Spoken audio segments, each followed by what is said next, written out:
नमस्कार विद्यार्थी मित्रांनो, एमपीएससीने एक महत्त्वाचा निर्णय घेतलेला आहे। गेल्या काही दिवसापासून आपण बघत आहोत आणि काही वर्षापासून सुद्धा हे घडत आहे।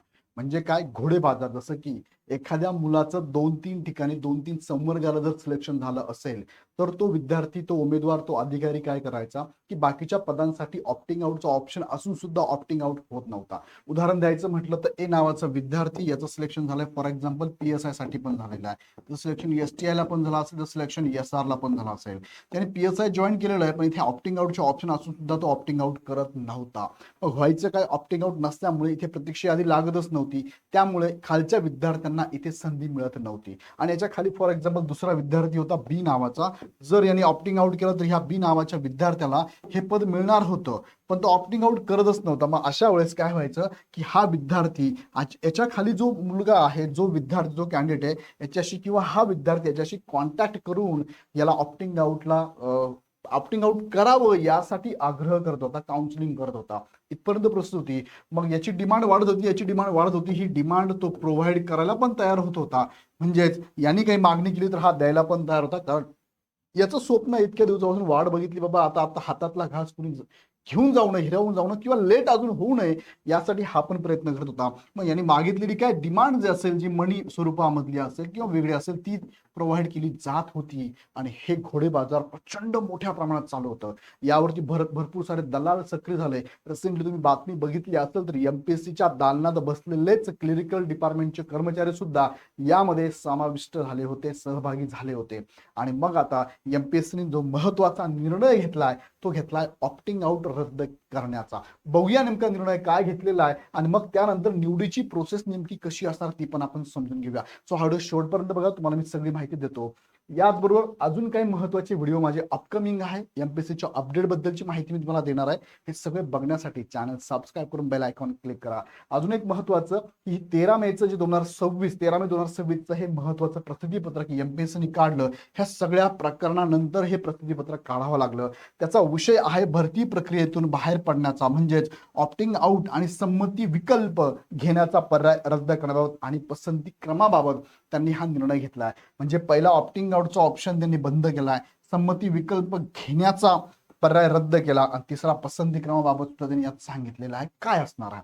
थोडक्यात आपण बघूया, पण तत्पूर्वी इग्नाइट अकॅडमीकडनं तुम्हाला वेळोवेळी प्रॉपर मार्गदर्शन केलं जातं। आणि त्यासाठी येणाऱ्या अपकमिंग ग्रुप सी, ग्रुप बी ज्या एक्झाम अपकमिंग आहे, त्या एक्झामसाठी आम्ही बॅचेस लॉन्च केलेल्या आहेत। पूर्व परीक्षेची बॅच पण आहे, पूर्व प्लस मुख्य परीक्षेची बॅच पण आपल्याकडे अवेलेबल आहे। हवी ती बॅच जॉईन करू शकता। ह्या बॅचमध्ये शिकवणार टीम एकदम धुरंधर टीम आहे। डेमो लेक्चर युट्यूबवरती अवेलेबल, एकदा चेक करून घ्या। आणि तुम्हाला आवडले तर नक्कीच बॅच जॉईन करा। यामध्ये तुम्ही बघू शकता, दीप्ती नारायण तुम्हाला हिस्ट्री शिकवणार आहे, तुम्हाला अभिजित राठोड सर पॉलिटी आणि इकॉनॉमिक्स आहे, परशुराम सर तुम्हाला पॉलिटी शिकवणार आहे, मराठीसाठी विजय शेळके सर आहे।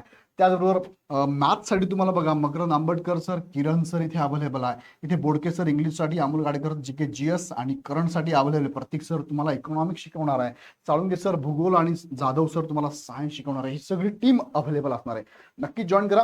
ह्या बॅचमध्ये तुम्हाला सगळंच मिळणार आहे, टू द पॉईंट लेक्चर्स असतात, एक्झाम ओरिएंटेड असतात, पीडीएफ पीपीटी स्वरूपातल्या notes available, test series multiple लेवलला, काउन्सिलिंग सेशन पण अवेलेबल आहे। चला तर आता जाऊया मुख्य मुद्द्याकडे। हे जे महत्त्वाचं नोटिफिकेशन आलेलं आहे याबद्दल आपण माहिती घेऊया। तत्पूर्वी मला एक सांगू इच्छितो, की आतापर्यंत प्रोसेस नेमकी काय होती बघा। आतापर्यंत आपण जर विचार केला तर प्रोसेस या पद्धतीने होती। फॉर एक्झाम्पल, तुम्ही कंबाईनचा फॉर्म भरत होता, कंबाईनचा फॉर्म भरला की कंबाईनच्या 4 ग्रुप बीच्या 4 पोस्ट आहे, ग्रुप बीच्या 4 पोस्ट आहे, पीएसआय एक आहे, एसटीआय एक आहे, एएसओ आणि एक आहे सब रजिस्टर एएसआर। ह्या 4 पोस्टसाठी तुम्ही जेव्हा फॉर्म भरतात, ह्या तिघांसाठी एक्झाम पॅटर्न कसा होता, तर पूर्व परीक्षा तुमची कॉमन होत होती आणि मुख्य परीक्षा सुद्धा तुमची कॉमन होत होती। आणि मुख्य परीक्षेच्या एकूण मार्कांवरती तुमची निवड होत होती। आता साहजिक आहे की जेव्हा एखादा विद्यार्थी हुशार आहे, त्याला मार्क चांगले आहे, तर त्याचा रिझल्ट येताना बघा, फॉर एक्झाम्पल हा ए नावाचा स्टुडंट आहे आणि याचा अभ्यास खूप चांगला आहे, बरोबर आहे, हा टॅलेंट विद्यार्थी म्हणून या, याचा नंबर जर निवड होत असताना पीएसआय ला पण होत होती, चांगले मार्क असल्यामुळे एसटीआय ला पण होत होती, हुशार आहे, आणि एसआर ला पण होत होती। ओके, 3 ठिकाणी होत होती फॉर एक्झाम्पल म्हणून आपण।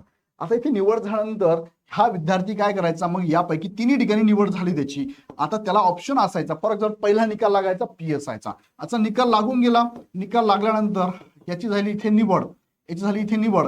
निवड झाल्यानंतर तो वेट करतोय. नियुक्ती झाली, अजून पुढची प्रोसेस बाकी, डीव्ही बाकी आहे.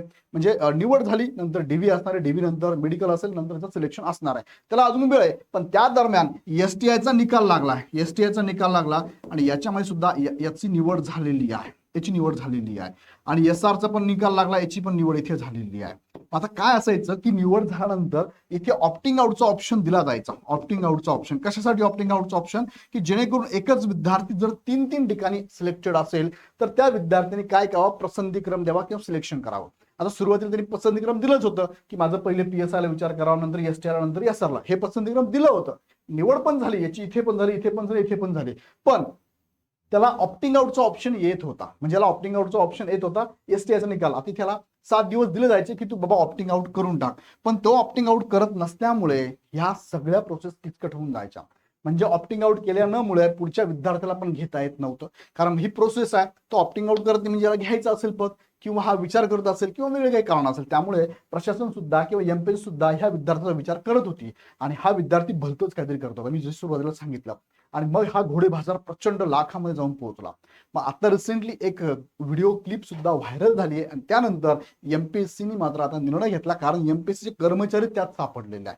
सो हा निकाल आता हे तर पुढे प्रोसेस चालू आहे, का कोण दोषी काय ते सगळं चालेल. पण एमपीएससीने एक महत्वाचा निर्णय जो घेतला तो म्हणजे ऑप्टिंग आउटचा, तो महत्वाचा निर्णय असणार बघा. 13 मे 2026 हा ऑप्टिंग आउटचा प्रसिद्धीपत्रक आलेला आहे. यात काय म्हटलंय थोडक्यात एक मुद्दा मी तुम्हाला क्लिअर करतो. आयोगाने भरती प्रक्रियेत सुधारणा करण्याच्या उद्देशाने ऑप्टिंग आउट ही संकल्पना लागू केली होती. या प्रक्रियेद्वारे तात्पुरत्या निवड यादीतील उमेदवारांना भरती प्रक्रियेतून स्वच्छेने बाहेर पडण्याचा पर्याय देण्यात येतो. म्हणजे माझं सिलेक्शन झालं पण मला नाही, मला बाहेर पडायचं, ऑप्टिंग आउट, निघून गेलो, मला नाही पाहिजे पद, ओके. किंवा एखाद्याने स्वतःला सिद्ध करत होतं, मी बस बघितलं का मी एसटीआय होऊन दाखवलं, पण आता मला नकोय पद, किंवा मला एसटीआय व्हायचं नव्हतं, राव झालंय पण नको, मला एसटीआय नकोय. किंवा नंतर वाटलं खरं की मला आता एसटीआय पद हे अशी माहिती आहे, मला नाही करायचंय. सो ऑप्टिंग आउट हा ऑप्शन त्यांना होता. आयोगाने दिनांक 13 मे 2026 रोजी या संदर्भात बैठक घेऊन या पर्यायासंदर्भात चर्चा केली. कधी केली आहे? 13 मेलाच केली, संध्याकाळ लगेच पब्लिश केलेलं आहे. आयोगामार्फत आयोजित सर्व परीक्षांकरिता भरती प्रक्रियेतून बाहेर पडणे, ज्याला ऑप्टिंग आउट म्हणतो, हा पर्याय रद्द करण्याचा निर्णय घेतलेला आहे. म्हणजे ऑप्टिंग आउट आता रद्द झालेला आहे. पुढे त्यानुसार आयोगामार्फत आयोजित सर्व स्पर्धा व मर्यादित विभागीय स्पर्धा परीक्षांसाठी भरती प्रक्रियेतून बाहेर पडणे तसेच संमती विकल्प देणे, ज्याला आपण विकल्प देणे म्हणतो, हा पर्याय रद्द करण्यात आलेला आहे. संमती विकल्प म्हणजे माझी संमती आहे, गिव्ह अप करणं माझं ऍक्सेप्टेड आहे की मी हा बाहेर पडलोय, ओके ओके. पण मात्र आता बदल काय झालाय तो त्या दुसऱ्या पॉइंटमध्ये दिला त्यांनी बघा. एकल संवर्गाच्या भरती प्रक्रियेसाठी, एकल संवर्ग म्हणजे एकाच पदासाठी, बरोबर आहे. एकच संवर्ग म्हणजे एकच पदासाठी जेव्हा ऍड निघते बघा, फॉर एक्झाम्पल ऍड आली आहे, एक ऍड म्हणून आपण असिस्टंट कमिशनरची ऍड आहे, एकच पदासाठी ऍड आलेली आहे, बरोबर आहे. अशी जी एकल संवर्ग प्रक्रिया असेल, भरती प्रक्रिया, प्रतीक्षा यादी कार्यान्वित राहील. आता भरती प्रक्रिया कोणती म्हटलं मी तुम्हाला? एकल संवर्गाची म्हणजे कोणती? एकच पद असेल तर, ओके. प्रतीक्षा यादी कार्यान्वित राहील. आणि बहुसंवर्गीय पदांच्या भरती प्रक्रियेसाठी, आता बहुसंवर्ग म्हणजे काय? एकापेक्षा जास्त, की कंबाईन ग्रुप बी आणि सी मध्ये जसं की ऍड आहे बघा, जसं की कंबाईनला PSI ची पण जाहिरात येते, ऍट अ टाइम STI पण असतं, ASO पण असतं आणि SR पण असतं. याला म्हणूया आपण बहुसंवर्ग म्हणजे पद. बहुसंवर्गाची ऍड आपण लक्षात घेतली तर त्यासाठी प्रतीक्षा यादी राहणार नाही असं सांगण्यात आलंय बघा. इथे प्रतीक्षा यादी राहणार आहे, इथे राहणार नाहीये. मग आता निवड कशी होणार आहे? तर बहुसंवर्गीय पद भरतीत उमेदवार ज्या पदावर अगोदरच नियुक्त झाला असेल, आता लक्षात घ्या की अगोदरच नियुक्त झालाय. फॉर एक्झाम्पल जेव्हा मी फॉर्म भरतो मेन्सचा, कारण हे बहुसंवर्गीय पद आहे.